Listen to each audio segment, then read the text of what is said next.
Okay, so in this problem, we're supposed to use bundled objects and to compare these two numbers, to see which one is longer or bigger. Okay, to compare two decimals, we have three methods. One is what they asked here is to use bundled objects. So we use bundled objects to represent both numbers and then see which one has more objects.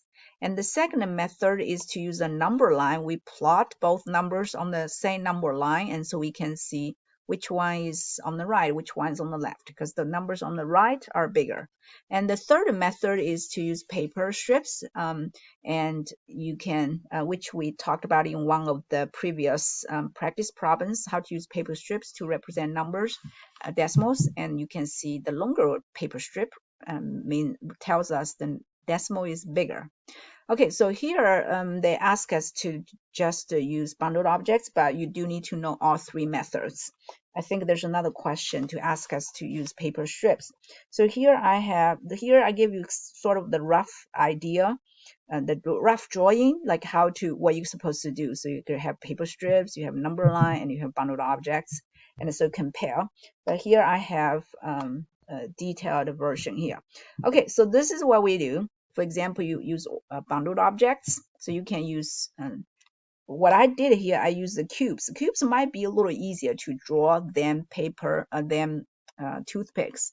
In the classroom, actual classroom, and remember when we work with the little kids, we don't really want to use drawings. We want to use real objects because drawings are still kind of abstract for them. But for us, and again, we understand drawing, and in order to save you time of making a video for every single, or taking pictures of every single objects and every single object, and we are just going to use the drawing. Okay, so this is what we did. And again, I use in my solution here, I use the toothpicks. So for decimals, make sure you start from the smallest place value. So we have ones, we have the tenths for this number. But in the second number, we have tenths, and then we have hundredths. So your single object, whether it's a cube or a toothpick, should represent the 100th, which is 0.001. And because we cannot cut a toothpick, we have to, with the paper strip, we start from the biggest place value, say the ones, and keep cutting, divide by 10, divide by 10, divide by 10 to get the smaller, the 1/10th, 100th, 1000th. But with toothpicks, we cannot cut them, or cubes, we cannot really cut them. So we have to start from the smallest and build up instead of building down. Okay, so we start from here, one toothpick or one cube. So whichever way you like. So if you want to use a cube, you would draw this to represent 0.01, but I use a toothpick here. And then if you have 10 toothpicks, which means you have 100th place. Let me put the place values here to help you a little bit. So this is the 100th place, this is the 10th place, and this is the 1st place. The decimal point is here. So we have one toothpick or one cube to represent 100th. So that's 100th. If you have 10 of this, 10 of whatever object you used, which means you multiply by 10, that's going to generate 1/10. So if you have 10 toothpicks, so it's going to look like this. Okay, if you have cubes, I guess you could draw like a stack of cubes.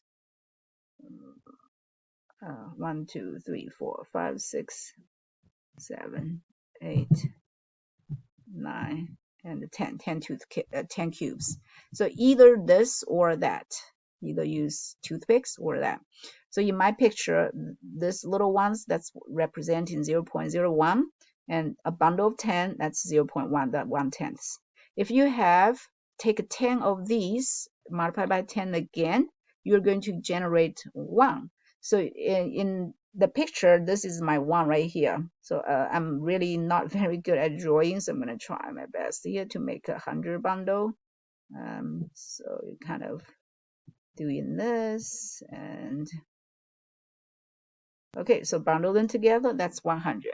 With the cubes might be easier, so you would just draw, you could draw like 10 rows and 10 columns, and just 10 columns, so that's like 100 cubes, 10 rows and 10 columns. It's like taking 10 of these and snap them together. Okay, so now we have, so again, my solution, I use the toothpicks, and I can show you what they would look like with the cubes. So in order to demonstrate the number, the decimal 1.1 using toothpicks, notice the 1 can be represented by 1 bundle of 100, so which is right here, and 0.1 can be represented by a bundle of 10, which is right here. So together, these two bundles together, a big bundle and a smaller bundle together, it's 1.1. So that's the decimal 1.1. Now, in order to show the bundled objects for 0.99, so the first 9 is the 9/10. So I have to use 9 of these. So you can see 1, 2, 3, 4, 5, 6, 7, 8, 9. 9/10 right there, or 0.9. And then the other 9 means 900th, and remember each toothpick represents 100th. So I use the 1, 2, 3, 4, 5, 6, 7, 8, and 9. So that's 0.09 together, that makes 0.99. So all of these together. So and when you count the number of toothpicks, that's 100 here, and that's 10 here. That's a total of 110 in toothpicks. But if you look at the toothpicks, 4.99, so you got 90 here plus 9 here, that's only 99 toothpicks. Apparently, 1.1 has more toothpicks than 0.99, which makes 1.9 or 1.1 bigger. Okay, so that's using toothpicks. If you use the cubes, so you would have a stack of 10 cubes. So that's going to be like, maybe this is too big, so I'll make it a little smaller. So you're going to have 1, 2, 3, 4, 5, 6, 7, 8, 9, 10. So that would be 0.1. And for the 100, you're going to have 10 rows and 10 columns. So I'm not going to probably do, well, 1, 2, 3, 4, 5, 6, 7, 8, 9, add one more. And then 1, 2, 3, 4, 5, 6, 7, 8, 9. It looks like I need one more. Okay, so that's 100. So two of these stacks together, that's 1.1. And for these, you're gonna have to draw 9 of these. So I'm not gonna go into the details. I'm gonna roughly draw 9 of these. 4, 5. So again, maybe you use a ruler, that would be better. So that's 9 of the, and then you just have to draw 9 individual ones to represent 0.09, 2, 4, 6, 8, 9. Okay, so, and again, same thing, you're going to have 110 cubes instead of toothpicks, and 99 cubes instead of toothpicks. So whichever objects you like to use to compare. Okay, and if you use, the next question is to ask you to use 2 different ways to show 1.1 is 0.99. We actually already did the bundled objects. Here I did the number line. The number line method is very easy. And you just put the numbers on the number line. So you draw one single number line. Because I noticed in the homework, some students drew like 2 or 3 or 4 different number lines, which you don't need to. So you just need to draw one number line and then label 0, 1, maybe you can label 2 here if you want, but I guess we don't really need to. And then plot, found where 1.1 is. So 1.1 is bigger than 1, so it's to the right. And so 1.1 is a little to the right, and the 0.99 is a little to the left of 1. So you can see 1.1 is bigger than 0.99 because the numbers to the right are on the right are bigger. So that's the second method. The third method is the paper strip method, which I did explain how to use paper strips to construct the decimals. So you're going to have to start from the largest place value, which is ones. So take a long paper strip to represent 1 and cut this into 10 equal parts. Again, I did this in the third question and in detail, so I'm not going to go into the detail. If you don't remember, go back to watch number 3 video. Okay, so now how I got this, it's literally take this and just cut into 10 equal parts. And then how did I get this one? Same thing. You're going to take this and cut it into 10 equal parts. So this is divide by 10 to get 1/10, divide by 10 to get 1/100th. Okay, so now we're going to take those unit lengths to construct our 1.1. So 1.1 consists of a 1, which is this whole piece. I took it. So from here all the way here, that's 1. And then also a 0.1, which is this piece right here. So from here to here is 0.1. And again, make sure you join them together. There are no gaps between them. So together, these two pieces joined together is our 1.1. Now next, let's generate 0.99.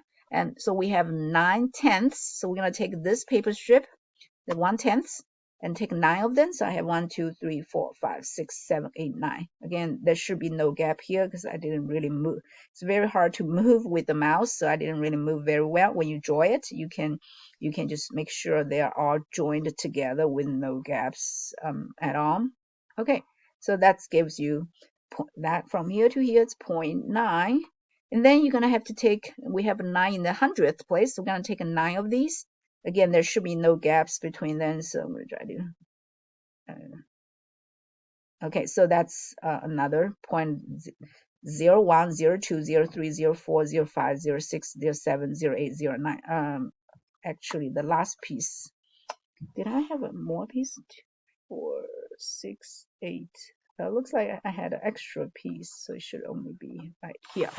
Let me get rid of the last piece. Okay, so together that makes 0.99 here. So let's compare these two paper strips from here all the way to here. That's 1.1. From here all the way to here, that's 0.99. Notice that I line up the left end so I can see 1.1 is longer. So that tells me the number is bigger.